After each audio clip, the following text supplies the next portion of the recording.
እንዳደረገ ከሱ እንሰማለን። መጀመሪያ ጌታን አመስግኑ እናንተ።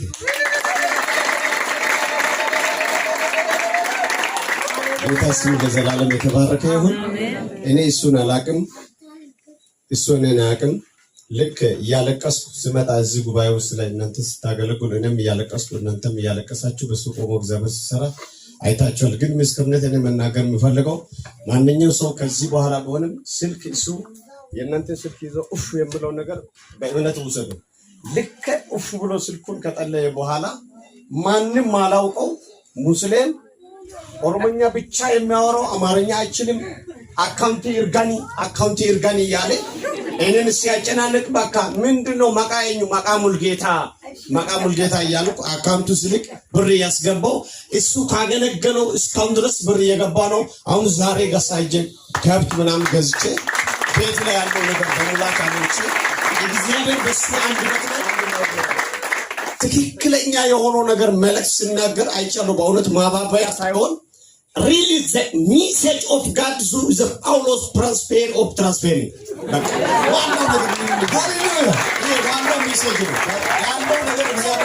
እኔ ቆሜ እንደዚህ መመሰከር አልችልም። ለምን እኔ ያለቀሰው እኔ ራሴ ያውቃለሁ። ባለቤትን አሰኝቼ ህፃኑን አሰኝቼ ሲመጣ እዚህ ጋር እንደገና አቃጣሪ የሚናገረው ሰዎች ሁሉ እስከሚያብር ድረስ እግዚአብሔር በሱ ቆሞ ተናግሮ ህይወትን ቀይሮ አገልግሎት የመጀመሪያ ጸሎት ይልቅ እኔ ጸሎትም እንደገና ተጨመረ። ስለዚህ በጣም የሚገርመው ነገር ጌታን በእውነት እኔ አላውቅም። ከዛ 15 ጊዜ እኔ ማላውቀው ሰው ነው። እሺ አሁን ምን ገዛኝ? አይኔ አሁን ቤት ሂጄ ዛሬ ጠዋት ሂጄ ከብት ገዝቼ ቤተሰቦች ልኬ እንደገና መጥቼ ቤት ላይ ያለው ነገር ሁሉ ቅቤ ያለው ዘይት ዱቄት ሁሉ ነገር ሰራብዬ ባይላዊ ምግብ ብቻ ጠላት እርር ይበል እያሉ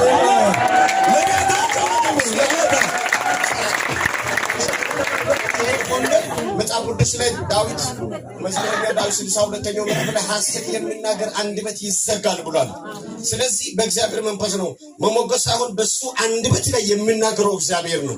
ስለዚህ የሚናገረው እግዚአብሔር ነው። ግን ባይዘዋይ እኔ መልእክቱን ለሱ ለመናገርም ሲጨናነቅ ነበር። በዚህ ምስክርነት የተነሳ ድል ይነሱ ይላል። አሁን ለኔ አዲስ ነገር ስለሚሆን የራስ ተገድጄ ነው በእግዚአብሔር መንፈስ ሆኜ ነው የምናገረው። የተናገረው ቃል ሁሉ መሬት ላይ ጣብ ብሎ አይወድቅም። ጣላት ቢበዛ በየተኛው ነገሩን 15 ቀን ያወራል። ከዛ በኋላ ሽኝት ወርጋም ይዞ ይመጣል።